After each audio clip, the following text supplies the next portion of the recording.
can you help my mother?" The girl's words brought a Hells Angels motorcyclist to tears. The November afternoon in Barstow, California was cold and overcast, the kind of day where the desert wind cut through clothing like a knife and the gray sky seemed to press down on the small city with oppressive weight. Barstow sat at the crossroads of Interstate 15 and Interstate 40, a way station between Los Angeles and Las Vegas where travelers stopped for gas, food, and rest before continuing their journeys through the unforgiving Mojave Desert. It was a city of transients, of people passing through rather than staying, and it had a rough edge that came from decades of serving as a truck stop and pit stop for those traveling America's highways. Richard "Grim" Morrison pulled his 2018 Harley-Davidson Road King into the gas station on Main Street, the motorcycle's engine rumbling with the distinctive sound that only a Harley could make. At 52 years old, Grim was a veteran member of the Hells Angels Motorcycle Club, having earned his patch 28 years earlier when he was just 24. His road name, Grim, came from his perpetually serious expression and his reputation as the club's enforcer during his younger years, a role he'd long since retired from, preferring now to focus on the brotherhood, the riding, and the occasional charity work that the club engaged in. Grim was a large man, standing 6 feet 2 inches with broad shoulders and arms thick with muscle earned from decades of construction work and riding. His face was weathered and lined, with a salt and pepper beard that reached mid-chest and steel-gray eyes that had seen more than their fair share of trouble. His body was a canvas of tattoos, the iconic Hells Angels death head prominently displayed on his back, various club-related insignia on his arms, and personal tributes including his late wife's name, Catherine, over his heart and his daughter's name, Michelle, on his forearm. He wore the standard uniform of a Hells Angel, faded jeans, black boots, a black t-shirt, and most importantly, his leather vest covered in patches that told the story of his life in the club. Grim was traveling alone that day, making the ride from the Hells Angels Oakland chapter, where he was visiting brothers, back to his home chapter in San Bernardino. Solo rides were something he'd come to treasure in recent years, time alone with his thoughts and his bike, the road stretching endlessly before him. These rides gave him space to think about Catherine, who had died from ovarian cancer 3 years earlier, leaving a hole in his life that nothing seemed able to fill. Their daughter Michelle, now 26, lived in San Diego with her husband and 2 young children, and while Grim loved them dearly, he still felt the crushing loneliness of coming home to an empty house every night. He dismounted from his bike with the practiced ease of someone who'd been riding for 3 decades, removed his helmet, and walked toward the gas station's convenience store to prepay for fuel. The station was one of those older establishments that had seen better days, with cracked pavement, flickering neon signs, and the general air of decay that seemed to permeate much of Barstow's commercial district. Inside, the fluorescent lights buzzed annoyingly, and the place smelled of stale coffee, hot dogs rotating endlessly on heated rollers, and industrial cleaning products. A bored-looking teenager stood behind the counter, barely glancing up from his phone as Grim entered. As Grim approached the counter to pay for his gas, he noticed a young girl standing near the refrigerated section, maybe 8 or 9 years old, with long brown hair in a messy ponytail and wearing clothes that had clearly seen better days. Her jeans had holes in the knees that didn't look fashionable but rather worn through, her shoes were scuffed and too small based on how her toes pressed against the fabric, and her jacket was thin and inadequate for the cold November weather. What struck Grim most was her face, pale, thin, with dark circles under hazel eyes that held a mixture of desperation and determination far too mature for a child her age. The girl was holding a small basket containing a few items, a loaf of bread, a jar of peanut butter, a gallon of water, and what looked like a package of generic saltine crackers. She approached the counter behind Grim, clutching a handful of crumpled dollar bills and loose change. After Grim paid for his gas with cash, he stepped aside to let the girl complete her transaction.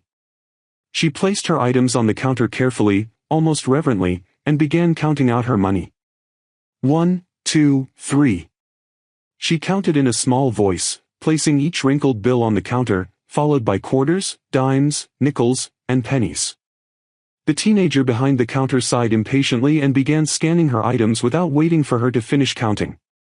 1437, he announced monotonously, not even looking at her. The girl's counting became more frantic, her small hands shaking as she tried to organize the change. I have. She was counting and recounting, but Grim could see from where he stood that she didn't have nearly enough. She had maybe $10 total, probably less. 1437, the cashier repeated, this time with obvious irritation. If you don't have enough, you need to put something back. The girl looked at her meager pile of groceries, trying to decide what she could do without. Her eyes filled with tears, but she blinked them back determinedly. Can I put back the crackers? She asked quietly. The cashier rolled his eyes and removed the crackers from her order, scanning them as a void. Still $12.98, he said. The girl bit her lip, clearly doing mental calculations she shouldn't have to make at her age. The water too, she whispered, her voice breaking slightly. Grim had been about to leave, to get back on his bike and continue his journey, but something about this scene stopped him. He'd seen poverty before, hell, he'd grown up in it, but there was something particularly heartbreaking about watching a child try to figure out how to make impossible choices about basic necessities. Before the cashier could void the water, Grim stepped back to the counter and placed two $20 bills down. Ring up everything she had, including what you took off. And add whatever else she needs, he said gruffly, his voice rougher than he intended. The girl looked up at him with wide eyes, clearly startled by both his appearance, the leather vest, the patches, the tattoos, the intimidating size, and his unexpected generosity. I can't, we can't take charity, she stammered, clearly repeating something an adult had told her to say. Grim softened his expression, trying to look less frightening, though he wasn't sure he succeeded. It's not charity, kid. It's just one person helping another. That's what decent people do, he said. The cashier, suddenly more attentive now that there was money involved, rang up all the items and handed the girl the bag. Grim took his change and pocketed it, then turned to leave, but before he could take 2 steps, he felt a small hand tugging on his leather vest. He turned around to find the girl looking up at him, tears now streaming freely down her thin face. Mister, she said, her voice trembling. Can you help my mother? Those 5 words hit Grim like a physical blow. Something in the way she said it, the desperate hope mixed with the expectation of refusal, struck him directly in the heart. He crouched down to her level, his knees protesting the movement, and looked into her eyes. What's your name, sweetheart? He asked gently. Emma. Emma Rodriguez, she replied, wiping her nose with the back of her hand. Tell me about your mother, Emma. What kind of help does she need? Grim asked, though part of him was afraid of the answer. Emma took a shaky breath. She's sick. Really sick. She can't get out of bed most days, and she's getting worse. We don't have money for a doctor or medicine or anything. My dad left us 2 years ago, and we've been living in our car for 3 months because we got kicked out of our apartment. Mommy tries to hide how bad she feels so I won't worry, but I hear her crying at night when she thinks I'm asleep. I'm scared she's going to. Emma couldn't finish the sentence, but she didn't need to. Grim felt moisture gathering in his own eyes, something that hadn't happened since Catherine's funeral. This child, this brave little girl, was trying to save her mother's life with a handful of crumpled dollars and change. Where is your mother now? He asked, his voice thick with emotion. In our car, parked behind the gas station. She's sleeping. She sleeps a lot now, Emma said, her words tumbling out faster now. She sent me in to get some food, but I couldn't wake her up when I tried to tell her I didn't have enough money. I was going to go back and try again after I figured out what to do with the groceries. Grim stood up, his decision made instantly.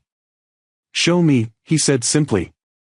Emma led him around the back of the gas station where several vehicles were parked, including an old Honda Accord, maybe a 2005 model, with a cracked windshield, mismatched tires, and more rust than original paint. Through the window, Grim could see a woman in the back seat, lying down, covered with what looked like an old sleeping bag. Emma opened the back door carefully, trying not to disturb her mother, and whispered, Mommy? Mommy, there's someone here who might help us. The woman stirred, opening her eyes with obvious difficulty. She was young, probably early 30s, with long dark hair that needed washing and a face that would have been beautiful if it wasn't so gaunt and pale. When she saw Grim standing there, this massive, intimidating biker looming over her car, fear flashed across her face and she instinctively pulled Emma closer to her. Emma, get away from him, she said, her voice weak but urgent. It's okay, Mommy. He helped me buy groceries. He's nice. Emma protested. Grim raised his hands in a peaceful gesture, stepping back to give the woman space. Ma'am, I'm not here to hurt you or your daughter. Emma told me you're sick and need help. I'd like to help if you'll let me, he said, keeping his voice as gentle and non-threatening as possible. The woman, whose name Grim would soon learn was Maria Rodriguez, studied him with exhausted, suspicious eyes. We don't need charity, she said, echoing her daughter's earlier words, though her voice lacked conviction. And we can't pay you back. I'm not asking you to, Grim replied. Look, I know I'm probably the last person you want help from. I get it. Big scary biker shows up, you're vulnerable, you're protecting your kid. But Emma asked me to help, and I'm not in the habit of turning down children who ask for help. He paused, then added more softly, my wife died 3 years ago from cancer. I wasn't able to save her no matter how hard I tried. Maybe I can't save you either, but I can at least get you to a doctor who can tell us what we're dealing with. Please, let me help. Something in Grim's voice, perhaps the raw grief that still colored his words when he mentioned Catherine, seemed to reach Maria. She looked at Emma, who was nodding encouragingly, then back at Grim. I think I have pneumonia or something. I've had a fever for weeks, and I can barely breathe. I'm coughing up stuff that's not good. But we don't have insurance, and the free clinic said they couldn't see me for 3 weeks, and I don't think I have 3 weeks, Maria admitted, her voice breaking. Grim pulled out his cell phone. I'm calling an ambulance. You need to be in a hospital, not in the back of a car, he said firmly. No. No ambulance. Do you know how much that costs? We're already drowning in debt. I can't add thousands more dollars we'll never be able to pay, Maria protested, trying to sit up but immediately succumbing to a violent coughing fit that shook her entire body. When the coughing subsided, she was gasping for air, and Grim could hear the disturbing rattle in her chest. You're going to die if you don't get treatment, Grim said bluntly. Is that what you want Emma to deal with? Finding her mother dead in the back of this car? It was harsh, but Maria needed to hear it. Emma started crying, and Grim immediately regretted his directness. I'm sorry, kid. I didn't mean to scare you, he said to Emma, then turned back to Maria. Look, I'll pay for the ambulance. I'll pay for the hospital. Whatever it costs. You need help now. Why would you do that? You don't even know us, Maria asked, tears now streaming down her own face. Grim was quiet for a moment, considering his answer. Because your daughter asked me to help her mother, and when a kid asks something like that with such hope in her eyes, I can't walk away from that. Nobody should be able to walk away from that. His own voice cracked, and he was shocked to find tears running down his weathered face. A Hell's Angel, a man who had built his reputation on being tough and unshakable, was crying in a gas station parking lot in Barstow because a little girl's desperate plea had broken through every defense he'd constructed over decades. Maria, seeing this hard-looking man's genuine emotion, finally nodded. Okay. Okay, call the ambulance. But Emma, what about Emma? She can't come to the hospital with me if I get admitted. She has nowhere to go, Maria's maternal instinct kicked in even in her weakened state. She'll stay with me, Grim said without hesitation. Maria's eyes widened in alarm. I can't just hand my daughter over to a stranger, she protested weakly. Grim understood completely. You're right. Tell you what, I'll call my daughter Michelle. She lives in San Diego, but she can drive up here. Emma can stay with her until you're better. Michelle's a mother herself, 2 little ones. She'll take good care of Emma. You can talk to her on the phone before the ambulance gets here, make sure you're comfortable with the arrangement. As Grim dialed Michelle's number, he sent up a silent prayer that his daughter would understand what he was about to ask her to do. Michelle answered on the second ring. Dad? Everything okay? Her voice carried immediate concern. Grim wasn't one to call randomly in the middle of the day. Not exactly, sweetheart. I need a big favor, and I need you to not ask too many questions right now. Can you drive up to Barstow? To Barstow Community Hospital. I'm bringing in a woman who's very sick, and she has a daughter who needs somewhere to stay. I told her you'd help. There was a pause, and Grimm could practically hear Michelle processing this bizarre request. Finally, she said, "Dad, are you okay? This isn't like you." "I'm fine. But this woman and her kid, they're not fine. They need help, and..." "Michelle, the little girl asked me if I could help her mother, and I couldn't say no. Please, can you come?" Grimm's voice was raw with emotion, and Michelle knew her father well enough to know that something significant had happened. "I'm leaving now. It'll take me about 3 hours to get there. Tell me everything when I arrive," Michelle said decisively. "You're a good kid, Michelle." "I love you," Grimm said, his throat tight. "Love you too, Dad," she replied before hanging up. Grimm called 911 and requested an ambulance, giving the dispatcher the gas station's address and a brief description of Maria's condition. While they waited, Emma climbed into the back seat with her mother, and Grimm stood guard outside the car, giving them privacy while ensuring they were safe. The ambulance arrived 12 minutes later, and the paramedics immediately recognized the severity of Maria's condition. Possible pneumonia, maybe sepsis. "We need to get her to the ER immediately," one of the paramedics said to his partner as they prepared the gurney. Maria was loaded into the ambulance, and Emma started to climb in after her, but Grimm gently held her back. "Your mom needs the paramedics to focus on helping her. You and I are going to follow in my truck," Grimm said. "Wait, his motorcycle? That wouldn't work." He turned to one of the paramedics. "I rode here on my bike. I can't take her on that. Can she ride in the ambulance if she sits still and stays out of the way?" The paramedic looked at Emma's terrified face and nodded. "She can ride up front with the driver. But you need to follow us immediately." Emma was buckled into the passenger seat of the ambulance, and Grimm ran back to his Harley. He'd never gotten his gas, he realized, but that didn't matter now. He kick-started the bike and followed the ambulance to Barstow Community Hospital, his mind racing with everything that had happened in the last hour. A simple stop for gas had turned into, what? A rescue mission? A commitment to help strangers? Whatever it was, Grimm knew he was in it now. Emma had asked him to help her mother, and those words had brought him to tears, something he thought he'd never do again after burying Catherine.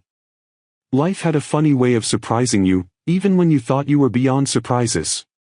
Barstow Community Hospital was a small facility, nothing like the major medical centers in Los Angeles or San Bernardino, but it was staffed with competent professionals who took one look at Maria Rodriguez and immediately swung into action. Grimm parked his Harley in the emergency room parking lot and met Emma at the ambulance bay, taking her small hand in his large, calloused one as they followed Maria's gurney inside. The ER waiting room was dingy and crowded, filled with people suffering from various ailments and injuries. A harried-looking receptionist with graying hair and glasses looked up as Grimm approached the desk with Emma. "I'm with Maria Rodriguez, the patient they just brought in by ambulance," Grimm said. The receptionist glanced at her computer screen. "Are you family?" she asked automatically. Grimm hesitated. What was he? A stranger who had paid for groceries? "I'm the person who's paying for her treatment," he said finally. The receptionist raised her eyebrows but nodded. "I'll need your insurance information, or if you're self-paying, we'll need a credit card on file." Grimm pulled out his wallet and handed over his credit card without hesitation. "Whatever she needs, it goes on this. No limits." The receptionist looked at him with new eyes, seeing past the intimidating exterior to the compassionate act beneath. "That's very generous of you, sir. Ms. Rodriguez is very lucky to have someone like you looking out for her." Grimm didn't feel generous, he felt compelled, driven by Emma's desperate question and his own unresolved grief over not being able to save Catherine. If he couldn't save his wife, maybe he could save this stranger's mother. It didn't make logical sense, but grief and compassion rarely did. After completing the paperwork, Grimm and Emma were directed to a small waiting area near the ER treatment rooms. Emma sat in one of the uncomfortable plastic chairs, swinging her legs nervously, her eyes fixed on the double doors that led to where her mother was being treated. Grim sat beside her, unsure what to say or do. He wasn't used to being around children. His own daughter was grown, and his grandchildren, while beloved, usually had their parents to manage them when he visited. "Are you hungry?" Grim asked after a few minutes of silence. Emma shook her head, though Grim suspected she was lying. "When's the last time you ate?" Emma thought about it. "Yesterday morning. Mommy gave me some crackers. She said she wasn't hungry, but I think she was just saving food for me," Emma admitted quietly. Grim's heart clenched. This child and her mother had been starving, living in their car, with Maria so sick she could barely function, and still she'd been trying to make sure Emma ate. The strength and love that required was staggering. "Come on. We're going to the cafeteria." "You're eating something," Grim said firmly, standing up. "But what if the doctors come out and need to talk about Mommy?" Emma protested. "Then they'll page us. I'll give them my number." "But you can't help your mom if you pass out from hunger," Grim said logically. He stopped at the nurse's station to let them know where he'd be and to provide his cell phone number, then led Emma down to the hospital cafeteria. The food wasn't gourmet, but it was hot and plentiful. Grim loaded a tray with a burger, fries, a bowl of soup, a salad, some fruit, a carton of milk, and a cookie, figuring Emma could eat what she wanted and he'd finish the rest. He paid for the food and found them a table in the corner where they'd have some privacy. Emma attacked the food with the single-minded intensity of someone who hadn't eaten properly in days, maybe weeks. She ate the burger first, then the soup, then started on the fries, barely pausing to breathe. Grim watched her with a mixture of sadness and anger, sadness that any child should be this hungry, anger at a system that allowed families to fall through the cracks so completely. "Slow down, sweetheart. The food's not going anywhere, and you'll make yourself sick if you eat too fast," he said gently. Emma slowed slightly, taking smaller bites, and looked up at him with those hazel eyes that held far too much pain and worry. "Thank you," she said quietly. "For everything. For the food, and for helping Mommy. I prayed that someone would help us, and then you showed up." Grim felt his throat tighten again. "You're a brave kid, Emma. Your mom is lucky to have you," he managed to say. "I try to help her. I do chores and stuff. I found some aluminum cans and bottles to recycle for money. That's where I got the money to buy the groceries. It took me 2 days to collect enough cans," Emma said with a hint of pride in her voice. She was 9 years old and collecting recyclables to buy food. The unfairness of it made Grim's blood boil. "That was smart thinking," Grim said, not wanting to discourage her initiative even as his heart broke for the circumstances that made it necessary. "But from now on, you don't have to worry about food or money, okay? We're going to make sure you and your mom are taken care of." Emma looked at him skeptically, as if she'd heard promises before that hadn't been kept. "People say things like that, but they don't usually mean it," she said with the cynicism of someone far older. "I mean it," Grim said firmly, holding her gaze. "I don't say things I don't mean. It's not how I was raised, and it's not how the club operates." "The club?" Emma asked, confused. "The Hells Angels. That's the motorcycle club I'm part of. See the patches on my vest?" Grim gestured to his leather vest. "We're a brotherhood. We look out for each other, and we help people in our communities when we can. It's one of the things we do that most people don't know about." Emma studied his vest with interest. "My teacher said motorcycle gangs are dangerous," she said matter-of-factly. Grim couldn't help but smile slightly. "Some clubs are dangerous, I won't lie to you about that. And we've had our share of trouble over the years. But we're also people who care about our families and our communities. We do toy drives for kids at Christmas, we raise money for veterans, we help families in need. You just happened to meet me on a day when I could help you." Emma seemed to accept this explanation, returning her attention to her food. They sat in comfortable silence for a while, Emma eating and Grim nursing a cup of terrible hospital coffee. His phone rang, and he saw it was Michelle calling. "Hey, sweetheart. Where are you?" he answered. "I'm about 40 minutes out. How's the situation?" Michelle asked, her voice tense with concern. The mom is in the ER being treated. The daughter is with me. We're in the hospital cafeteria getting some food into her. She hadn't eaten since yesterday morning. Michelle made a sympathetic sound. Poor thing. Okay, I'll be there soon. Text me which hospital so I can GPS it. After ending the call, Grim texted Michelle the hospital information, then turned back to Emma. That was my daughter. She's going to be here in about 40 minutes. You're going to stay with her for a few days while your mom gets better, he explained. Is she nice? Emma asked nervously. She's the best. She's got 2 kids of her own, a boy who's 5 and a girl who's 3. They're going to love having someone to play with, Grim said reassuringly. What if mommy doesn't get better? Emma asked quietly, voicing the fear she'd been carrying. She's going to get better, Grim said with more confidence than he felt. The doctors here are good, and we caught it in time. Your mom is young and strong. She's going to fight this. They returned to the ER waiting area, and about 20 minutes later, a doctor emerged through the double doors, looking around the room. Family of Maria Rodriguez, he called out. Grim stood up with Emma, and they approached the doctor. I'm Dr. Patel. You're Maria's.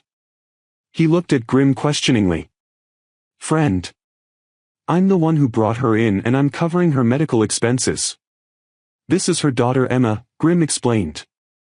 Dr. Patel nodded, glancing at Emma before addressing his comments primarily to Grim, understanding that some information might not be appropriate for a child to hear in detail. Maria has severe pneumonia, and it's progressed to the point where she's developed sepsis. That's a whole body infection. If you'd waited even another day or 2 to bring her in, we might not have been able to save her, Dr. Patel said gravely. Emma made a small sound of distress, and Grim put a comforting hand on her shoulder. But you can save her now? Grim asked. Yes. We've started her on broad-spectrum antibiotics and fluids. We're admitting her to the ICU for close monitoring. She's going to be here for at least a week, possibly longer, but with proper treatment, she should make a full recovery, Dr. Patel assured them.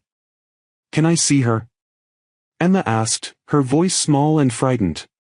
Dr. Patel crouched down to Emma's level. Your mom is sleeping right now.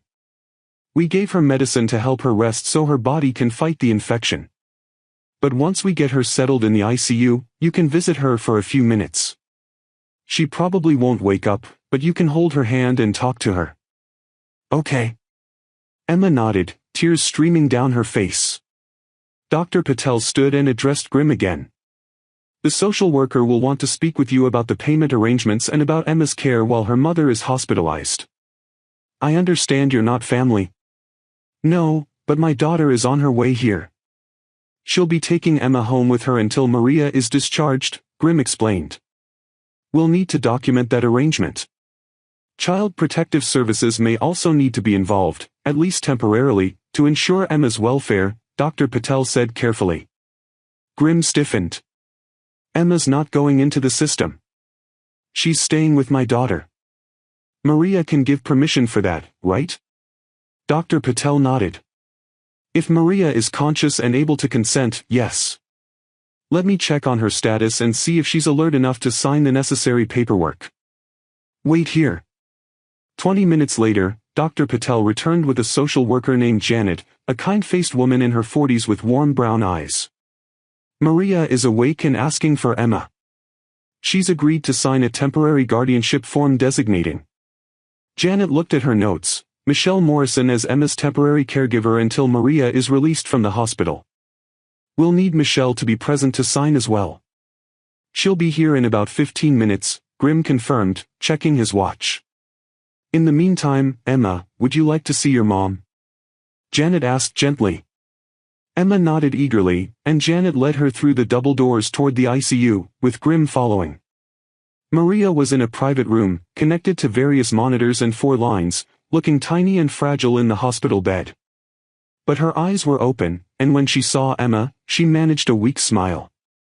Baby girl, she whispered, holding out a trembling hand.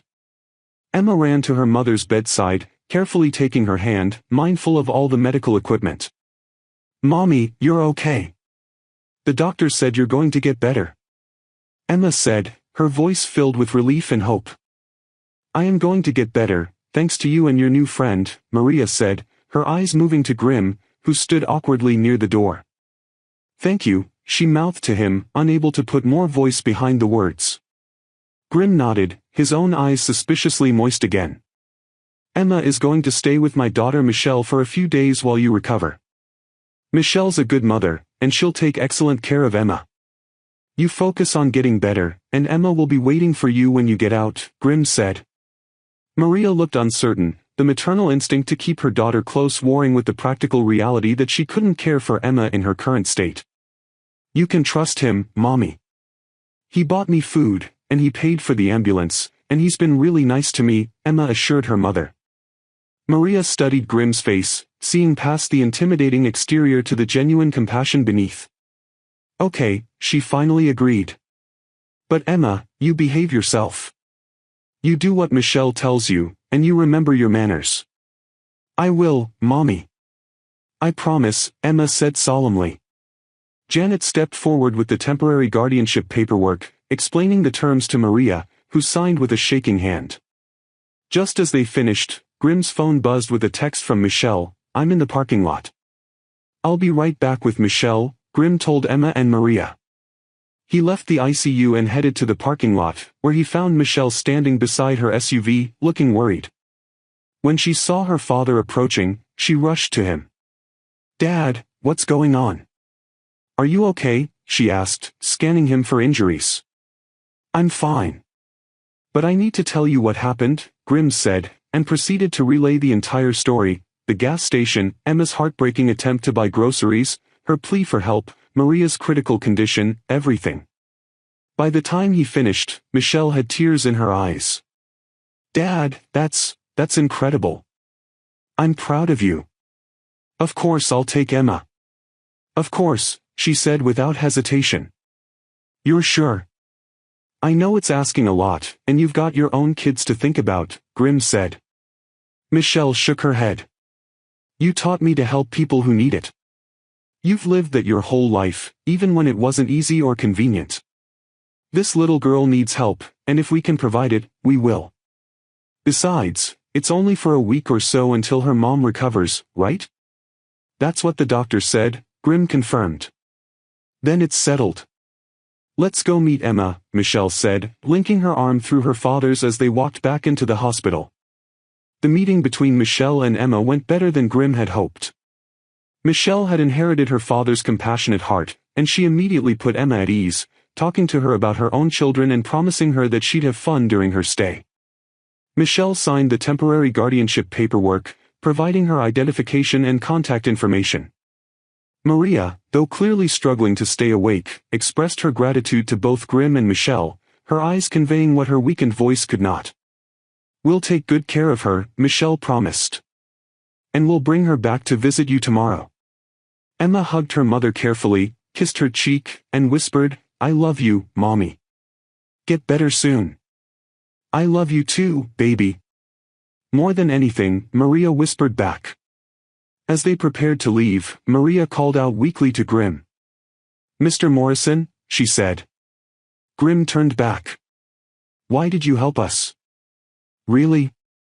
Grim thought about his answer, then decided on the truth. Your daughter asked me if I could help her mother, and when she said those words, something inside me that I thought was dead came back to life. I couldn't save my wife when she was sick. But maybe I could save you. And maybe that's a second chance I didn't know I needed. Maria's eyes filled with tears. You saved both of us. Emma and me. We'll never forget this. Never, she said, her voice breaking. Grim nodded, unable to speak past the lump in his throat. He followed Michelle and Emma out of the hospital, watching as his daughter buckled Emma into the back seat of her SUV, already chatting with the little girl about what they'd do when they got to San Diego. Dad, are you coming to San Diego with us? Michelle asked. Grim shook his head. I need to get back to San Bernardino. But I'll come visit in a day or two, check on how Emma's settling in.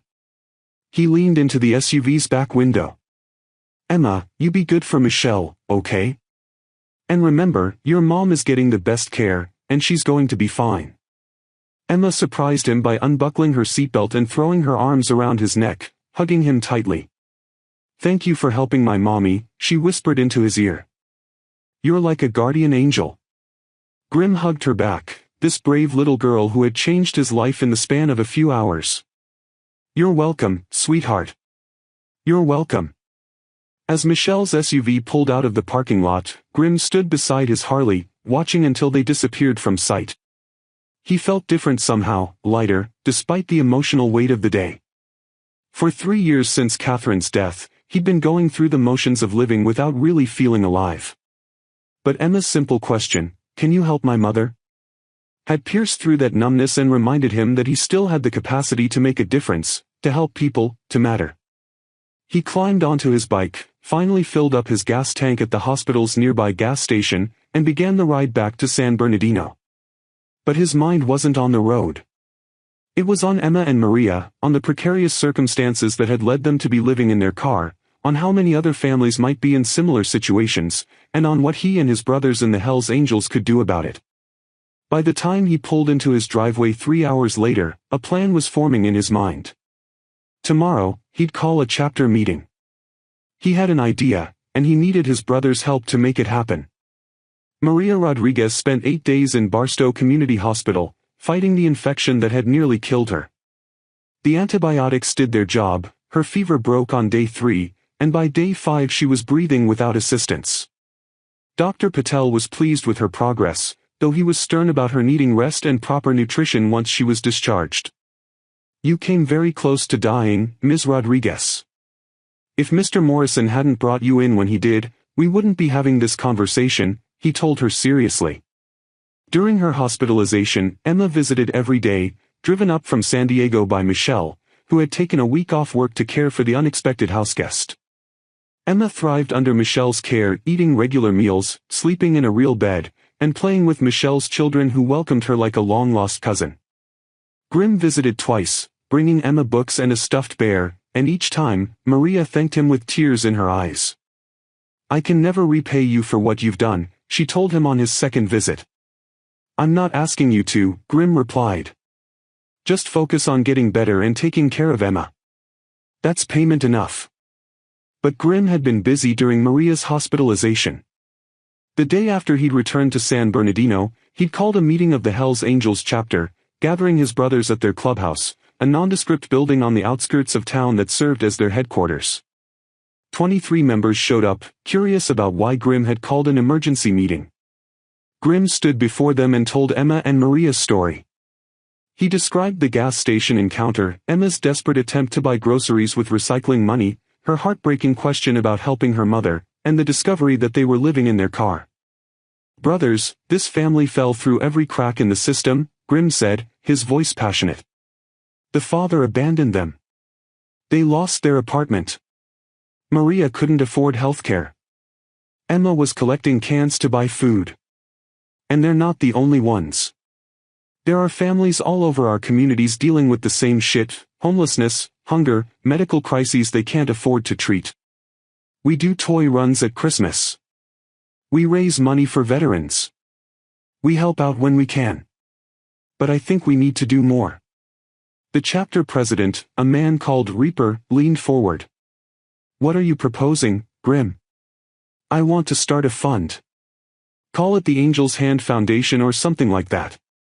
We use it to help families in crisis, pay medical bills, cover rent to prevent evictions, buy groceries, whatever they need to get back on their feet. We already have the toy run infrastructure. We can add this to it, Grim explained. There was murmuring among the members. One of them, a younger member named Jake, spoke up. How do we fund something like that? We're not exactly rolling in money ourselves. Fundraisers. Poker runs. Benefit concerts. Ask local businesses to contribute. I'll seed it with 10 grand of my own money to start, Grim said. That caused surprised reactions.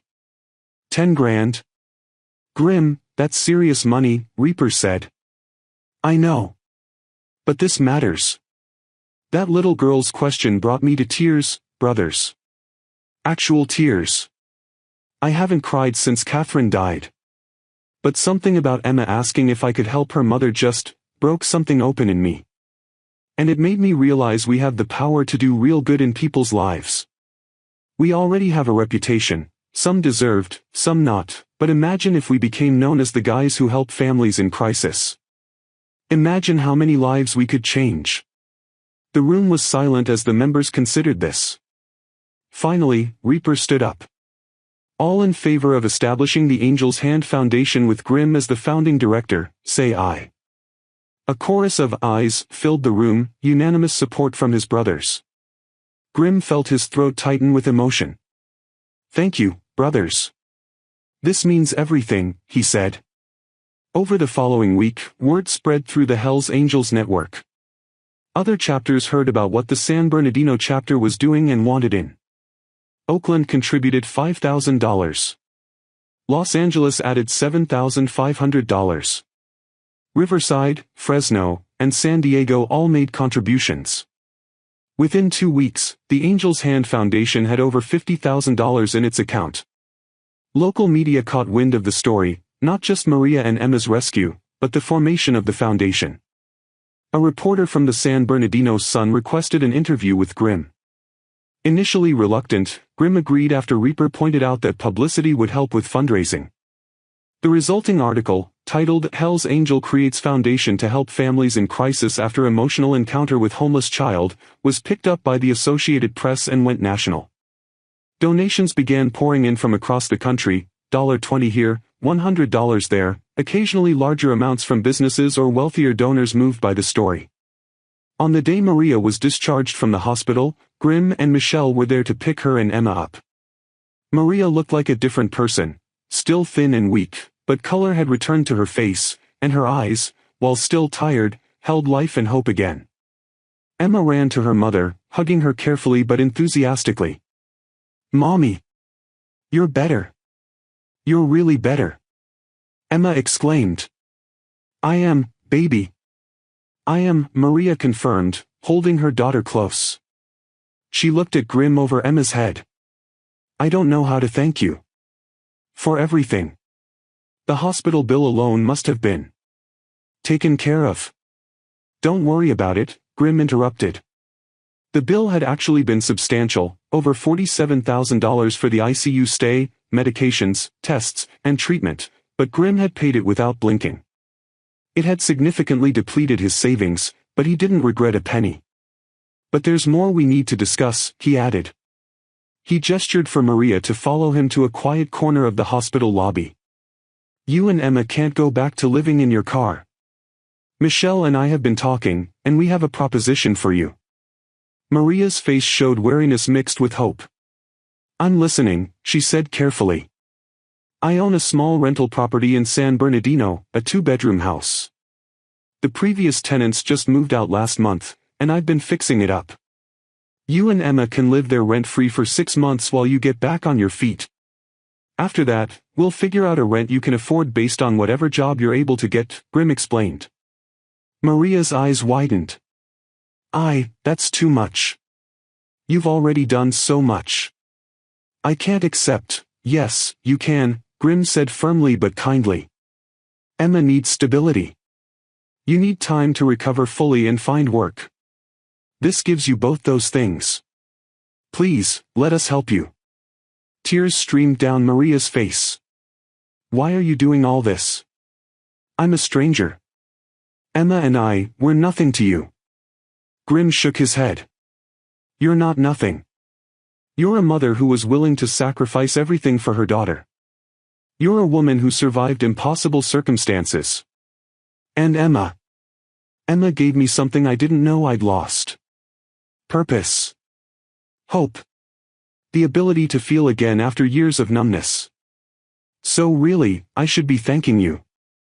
Maria hugged him then, this large intimidating biker who had saved her life and her daughter's future, and Grimm hugged her back, feeling Catherine's presence somewhere, approving of what he was doing. The move into the rental house happened 2 days later. Grimm and several of his Hells Angels brothers showed up with their trucks and motorcycles, helping Maria and Emma move their few belongings from the storage unit where they'd been kept after the eviction. The house was small but clean and well-maintained, with a fenced yard where Emma could play safely. The Hells Angels members and their wives brought furniture, dishes, linens, toys for Emma, everything a family needed to make a house a home. By the end of the day, the house was fully furnished and stocked with food. Emma ran from room to room, delighted by having her own bedroom for the first time in months, with a real bed and colorful blankets. Maria stood in the living room, overwhelmed by the generosity, tears streaming down her face as she watched these bikers, these men society often feared and judged, work tirelessly to help her family. "I don't understand," she said to Grim as he was about to leave. "Why are you all doing this? What do you want from us?" Grim smiled gently. "We don't want anything, Maria. We're a brotherhood. We look out for each other, and we look out for our communities. You and Emma are part of our community now. That's how this works." Over the following months, Maria's life transformed. She found work as a receptionist at a medical clinic, a job that one of the Hells Angels members' wives had helped her secure. The pay wasn't great, but it was stable, included health insurance, and the hours allowed her to be home when Emma got out of school. Emma enrolled in the local elementary school, where she thrived, her natural intelligence finally having the stable environment it needed to flourish. She joined the after-school program and made friends, slowly shedding the haunted, worried look that had been a permanent fixture on her young face. The Angel's Hand Foundation, meanwhile, grew beyond Grimm's wildest expectations. Within 6 months, it had helped 23 families with various crises, medical bills, rent assistance, car repairs so parents could get to work, school supplies for children, even funeral expenses for a family who lost a father in a construction accident. The foundation became known throughout Southern California, and referrals came from social workers, churches, schools, and hospitals. Other Hells Angels chapters across the country expressed interest in replicating the model, and within a year, there were Angel's Hand Foundations operating in 8 states. The media attention was intense at first, with journalists fascinated by the seemingly contradictory image of Hells Angels as community benefactors. Some reporters were skeptical, suggesting it was merely a PR stunt to improve the club's image. Others embraced the narrative of redemption and community service. Grimm refused most interview requests, preferring to let the foundation's work speak for itself, though he did agree to a documentary being made about the foundation's first year, with proceeds going to help more families. For Grimm personally, the changes were profound. The depression and numbness that had plagued him since Catherine's death began to lift. He found purpose in running the foundation, in screening applicants for assistance, in coordinating with his brothers to provide help where it was needed. He became close to Maria and Emma, visiting them regularly, attending Emma's school events when Maria had to work late, teaching Emma to ride a bicycle, a proper one, not just the small one she'd had before. Emma began calling him Uncle Grimm, a title he wore with pride. 1 year after that fateful encounter at the gas station, Grimm organized a celebration at the Hells Angels clubhouse. It was officially to mark the Angel's Hand Foundation's 1-year anniversary, but it was also a reunion for all the families the foundation had helped. Over 50 families attended, along with Hells Angels members from multiple chapters, local officials who had supported the foundation, and media representatives covering the event. Maria and Emma were there, of course. Maria looked healthy and confident, dressed in business casual attire from her receptionist job, her hair styled and her face glowing with happiness. Emma, now 10 years old, had grown several inches and filled out, no longer the gaunt, desperate child who had approached a scary biker in a gas station with a heartbreaking question. When it came time for speeches, Grimm asked Maria to say a few words. She was nervous but agreed. "A year ago, my daughter and I were living in our car," Maria began, her voice wavering but growing stronger as she spoke. "I was dying from an infection I couldn't afford to treat. Emma was collecting cans to buy food. We had nothing. No hope, no future, no help. And then Emma did the bravest thing I've ever seen, she asked a stranger for help. And that stranger, instead of walking away like so many others had, stopped and listened and cared. She looked directly at Grimm, tears streaming down her face. Grimm saved my life. The doctors told me I would have died within days if he hadn't brought me to the hospital. But more than that, he gave us back our dignity, our hope, our future. He and his brothers showed us that there are still good people in this world, people who help without expecting anything in return. The Angel's Hand Foundation has helped dozens of families like mine, and I know it will help hundreds more. Thank you, Grim. Thank you to all the Hell's Angels.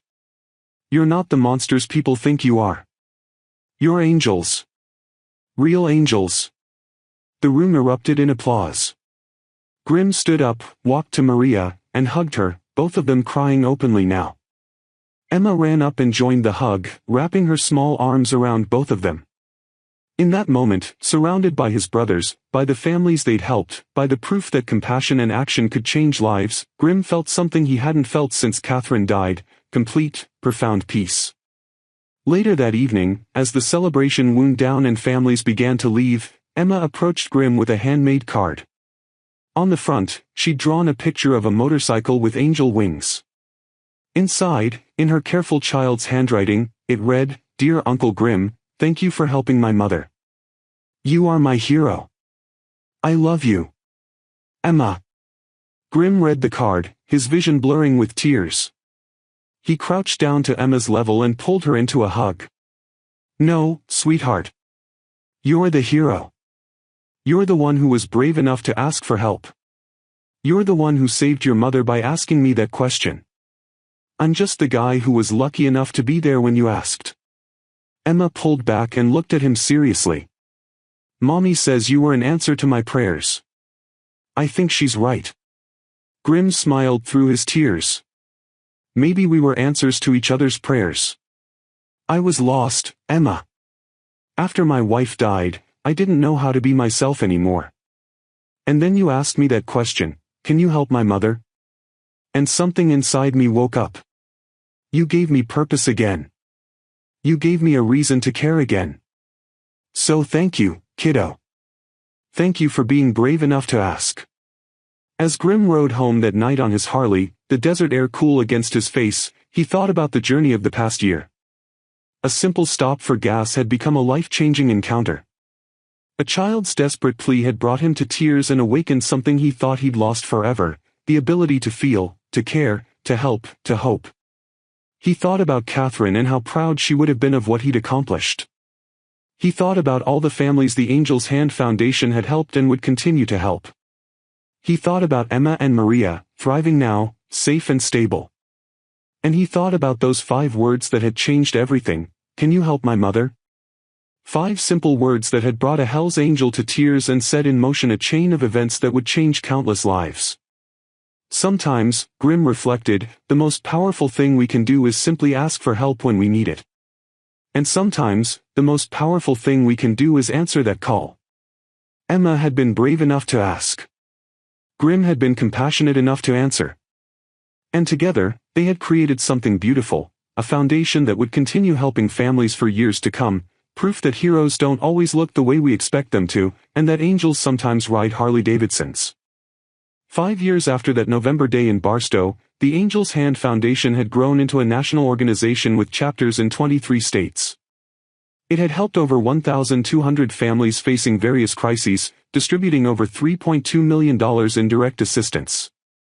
The foundation partnered with hospitals, social service agencies, and community organizations to identify families in need. What started as one Hell's Angels response to a child's plea had become a movement. Maria Rodriguez had thrived beyond anyone's expectations. She'd been promoted to office manager at the medical clinic, more than doubling her original salary. She'd completed her GED and was taking college courses online, working toward a degree in social work so she could professionally help families like her own had been helped. She'd saved enough money to buy the house she'd been renting from Grim, who'd sold it to her for far less than market value. Emma, now 14, was an honor student with dreams of becoming a doctor. She volunteered at the Angel's Hand Foundation's office after school, helping process applications and organize fundraising events. Grim, now 57, had found new meaning in his life through the foundation. He'd stepped back from active involvement in the Hell's Angels' day-to-day operations, focusing his energy on running the foundation. He'd written a book about his experiences titled Tears of an Angel, How One Question Changed Everything, with all proceeds going to the foundation. He'd been featured in numerous documentaries and news programs, always uncomfortable with the attention but understanding its value for fundraising. Most importantly, Grimm had rediscovered joy. He'd even started dating again, having met a woman named Sarah who worked as a nurse and volunteered with the foundation. Catherine would have liked her, Grimm thought, and that felt right. He remained close to Maria and Emma, who he considered family. Emma still called him Uncle Grimm, and he attended every one of her school events, beaming with pride at her accomplishments. On the 5th anniversary of their first meeting, Grimm and Emma returned to the gas station in Barstow where it had all begun. They stood in the parking lot, Grimm's Harley parked nearby, and Emma, now a teenager but still with those same hazel eyes that had captured his heart 5 years earlier, looked up at him.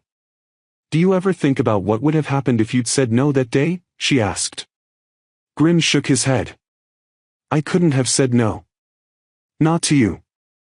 Not to that question." "I'm glad," Emma said simply. "Because you saved us. And then we helped save you. And together, we're saving other people. That's pretty cool." Grimm smiled, wrapping his arm around her shoulders. "That's very cool, kiddo. Your question, can you help my mother? It brought me to tears that day. But they were good tears. They were tears that woke me up from 3 years of numbness. They were healing tears. So thank you, Emma.